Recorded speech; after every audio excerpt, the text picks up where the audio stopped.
प्यार रहेगा, ना उनमें विश्वास रहेगा, और ना ही उस घर में कभी लक्ष्मी वास कर सकती। जो अपनी मनमर्जी के सब करना शुरू कर देते हैं, वहाँ सब उलट पुलट होना शुरू हो जाता है। क्योंकि ऐसा काम कौन करवाता है? जहाँ काल का राज चलता है, काल की पेश चलती है। काल उनके मनों में विकृति पैदा कर देता है, क्योंकि उसके एजेंट उस सब के अंदर मन बैठा हुआ है, वो काल का एजेंट है। वो उनकी बुद्धि को भ्रष्ट करके और उनका आपस में कभी मेल फिर मिलने नहीं देता। इसीलिए आज समाज में ये दुख इतने पनप रहे हैं।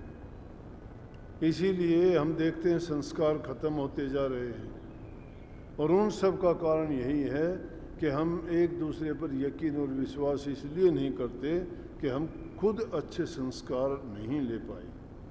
हम जिन संस्कारों में जिए हैं, हमें उन संस्कारों से हमें यही मिलता रहा है, या तो लालच की बात, या स्वार्थ की बात, या और दूसरी ऐसी बातें।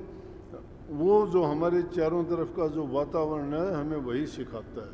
अगर अच्छा वातावरण, संगति हमें भली मिले, महापुरुषों का साथ मिले, तो उनसे जो रात दिन बात मिलेंगी वो हमें धैर्य सिखाएंगी, प्यार सिखाएंगी, त्याग सिखाएंगी, भक्ति करने का तरीका सिखाएंगी, प्रभु भक्ति में विश्वास दिलाएंगे।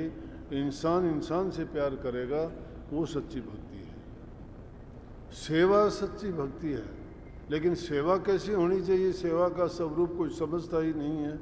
सेवा को जिसको समझ जाएगा तो समझो कि वो भक्ति के रास्ते पे चल दिया। अब सेवा करी नहीं जाती।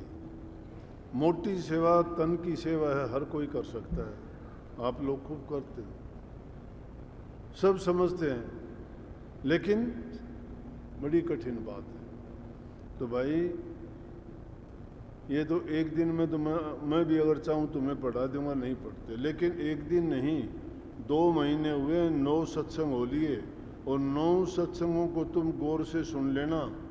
9 की भी बात सुन लो, 1 या 2 सत्संग भी तुम सुन के उन पर अमल कर लोगे, तुम्हारा जीवन नहीं बदल जाए तो दोष देना मुझे।